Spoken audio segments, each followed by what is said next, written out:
وہ ریسرچ ہو رہی ہے وہ پارٹیکلز پر، لائٹ پارٹیکلز جو شروع میں بالکل وجود میں آئے، بہت ہی چھوٹے، جن کا کوئی تصور آپ نہیں کر سکتے ان کے چھوٹے ہونے کے اعتبار سے۔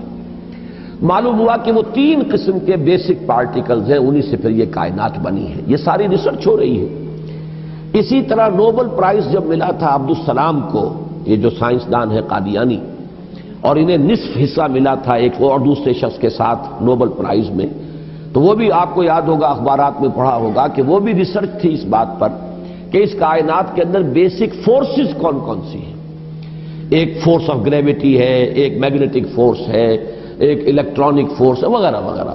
اور ہو یہ رہا ہے کہ اب یہ چیزیں جیسے جیسے تحقیق آگے بڑھ رہی ہے، ان کی تعداد کم ہو رہی ہے، گویا کثرت سے وحدت کی طرف انسان جا رہا ہے، اور انسان یہاں تک جا رہا ہے کہ پوری کائنات اپنی پوری ڈائیورسٹی، اپنے پورے تنوع کے ساتھ، اس کا نقطہ آغاز جو ہے وہ بالکل ایک یا 2 یا 3 چیزیں ہیں بڑی حقیر سی، وہاں سے اس کائنات کا ارتقا ہوا۔ وہ جو theories of the creation of universe ہے کہ یہ کائنات کیسے وجود میں آئی، کریشن کیسے ہوئی، کن سٹیجز میں سے یہ کائنات گزری ہے۔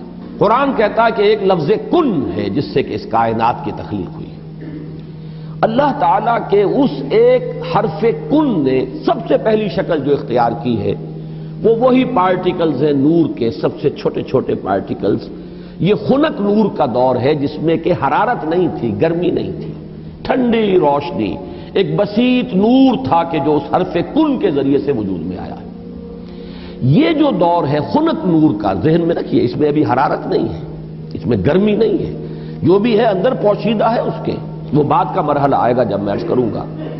اس خنک نور کے دور ہی میں 2 چیزیں اللہ نے اس سے پیدا کی جو صاحب شعور اور صاحب تشخص ہے۔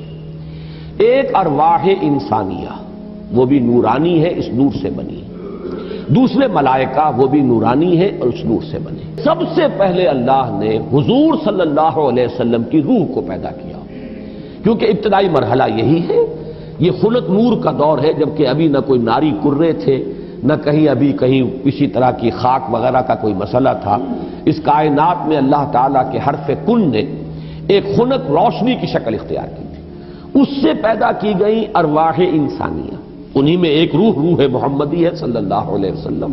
تو اگر سب سے پہلے اللہ نے اسی کو بنایا ہو تو اس میں کوئی حرج باقی نہیں ہوتا، وہ بھی مخلوق ہے، وہ بھی اللہ کے بنانے سے وجود میں آئی ہے، صرف ایک تقدم زمانی اسے حاصل ہے کہ سب سے پہلے اللہ نے نبی اکرم صلی اللہ علیہ وسلم کی اس روح مبارک کو اس نور سے پیدا کیا، لیکن اسی نور سے تمام انسانوں کی ارواح پیدا کی گئی، اور انہی سے وہ عہد لیا گیا تھا لست بربکم قالوا بلی، اور اسی نور سے ملائکہ پیدا کیے گئے ہیں۔ خنک نور میں بڑے بڑے ایکسپلوژنز ہوئے ہیں اور ناری کرے وجود میں آئے۔ یہ ذہن میں رکھیے کہ ایک شے ہے، اس کے اندر کوئی حرارت مخفی ہے، ظاہر نہیں ہو رہی۔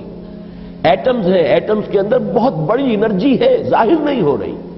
اس خنک نور کے اندر بھی وہ انرجی موجود تھی، لیکن انسولیٹڈ تھی، اس کا ظہور نہیں تھا۔ لیکن جب ایکسپلوژنز ہوئے ہیں تو پھر یہ کہ بڑے بڑے ناری کرے وجود میں آئے۔ یہی ناری کرے ہیں جن کو ہم سورج کہتے ہیں، بہت بڑا ناری کرہ ہے سورج، اس کے اندر کمبسشن کا عمل چل رہا ہے، عمل احراق ہے، اس کی حرارت کا ہم تصور نہیں کر سکتے۔ بڑے اور نہ معلوم کتنے سورج ہیں اس کائنات میں، یہ نہ سمجھیے کہ ایک ہی سورج ہے۔ یہ ایک سورج کے گرد ہمارا جو یہ ہے ایک سولر سسٹم ہے، کنبہ ہے اس کا، کہ اس کے گرد جو ہے یہ سیارے چکر لگا رہے ہیں، کرے ہیں، اور نہ معلوم کتنے سورج ہیں۔ پھر ایک سورج ہے اور ایک ستارے ہیں، ان ستاروں کے گرد یہ سورج اپنے کنبوں کو لے کر چکر لگا رہے ہیں۔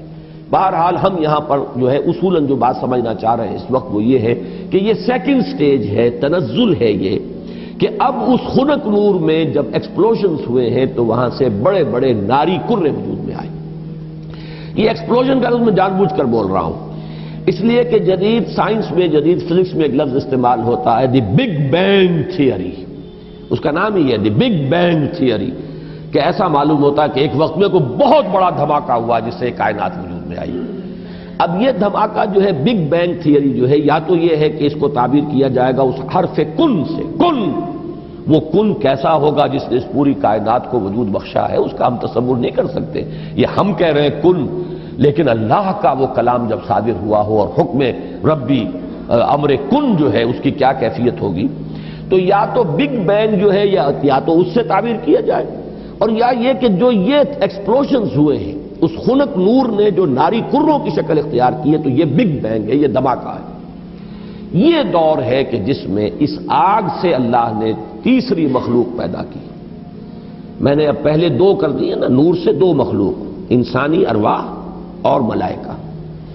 دوسری سٹیج پر یہ تیسری مخلوق پیدا ہوئی ہے، جنات ہے، یہ آگ سے بنائے گئے ہیں۔ قرآن بار بار کہتا ہے وَالْجَانَّ خَلَقْنَاهُ مِنْ قَبْلُ مِنْ نَارِ السَّمُومِ۔ قرآن مجید میں سورہ رحمان میں بھی ہے، اللہ تعالیٰ نے انسان کو پیدا کیا ہے مٹی سے، لیکن یہ کہ انسان کو بنایا ہے آگ کی لپٹ سے۔ بار بار آیا ہے یہ مضمون تو قرآن مجید میں، اور جنوں کا معاملہ جو ہے، اور یہ کہ سورہ ہجر میں فرمایا گیا وَالْجَانَّ خَلَقْنَاهُ مِنْ قَبْلُ، یہ پہلے پیدا ہوئے انسانوں سے۔ لہذا یہ دوسری سٹیج ہے جس میں کہ جنات کی تخلیق ہوئی ہے اس آگ کی لپٹ سے۔ کہ پھر نظریہ یہ ہے کہ یہ جو بڑے بڑے ناری کرے تھے، یہ جب تیزی کے ساتھ حرکت میں تھے تو ان سے کچھ حصے ٹوٹ ٹوٹ کر ان سے علیحدہ ہوئے اور انہی کے گرد چکر لگانے لگ گئے۔ یہ ہے در حقیقت ان سورج کے گرد جو یہ سیارے وجود میں آئے ہیں، یہ کرے جو ہیں۔ پھر یہ ٹھنڈے ہونے شروع ہوئے، اور ان میں جب ٹھنڈا ہوا ہے وہ ناری کرہ، تو اوپر جو ہے کرسٹ آیا، راکھ، جیسے انگارے کے اوپر راکھ آ جاتی ہے، راکھ ٹھنڈی ہوتی ہے، اندر انگارہ موجود ہے، ذرا سی راکھ ہٹ جائے اگر اور آپ کی انگلی جو ہے اس انگارے کو ٹچ کر جائے تو جلے گی، لیکن اگر راکھ اوپر ہے تو وہ آپ کو محسوس نہیں ہوگا۔ اور چونکہ ٹھنڈی چیز سکڑتی ہے، لہذا اس کے اندر اب دراڑیں پڑی ہیں، کہیں پہاڑ بن گئے، کہیں غاریں بن گئی، ساتھ ہی ان کے ٹھنڈے ہونے کی وجہ سے بخارات نکلے ہیں، انہی میں سے نکلے ہیں، انہی کروں میں سے بخارات نکلے ہیں۔ یہ بخارات ہیں جنہوں نے اوپر جا کر وہ جو جسے ہم فضا کہتے ہیں، ایٹماسفیئر، جس کے اندر گیسز ہیں، یہ یہیں سے انہی کروں کے ٹھنڈے ہونے سے وہ بخارات نکلے ہیں۔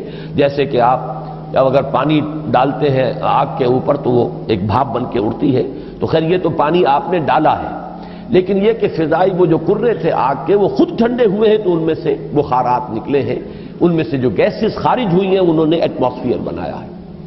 پھر اس ایٹماسفیرک چینجز وہاں ہوئی ہے کہ اس میں گیسز تھیں، ہائیڈروجن بھی، آکسیجن بھی، وہاں پانی بنا ہے، بجلی کے بڑے بڑے جب ہوئے ہیں ان کے اندر تو اس سے پانی بنا ہے، اور پھر دھواں دھار بارش برسی ہے، بارش برسی ہے۔ اب جو ہمارے ہاں یہ جو اعداد آتے ہیں، لاکھوں برس تک بارش ہی برستی رہی، نتیجہ یہ ہوا کہ جو جگہیں نشیبی تھی ان میں پانی بھر گیا، سمندر وجود میں آ گئے۔ اب جہاں سمندر اور مٹی کا باہمی ربط تھا، یہ جو دلدلی علاقے کہلاتے ہیں، یہاں وہ ان آرگینک کمپاؤنڈز نے آرگینک کمپاؤنڈز کی شکل اختیار کی۔ یہاں سے حیات ارضی کا آغاز ہوا، وہ حیات نباتاتی بھی ہے اور وہ حیات حیواناتی بھی ہے، یہاں سے اس کا آغاز ہوا۔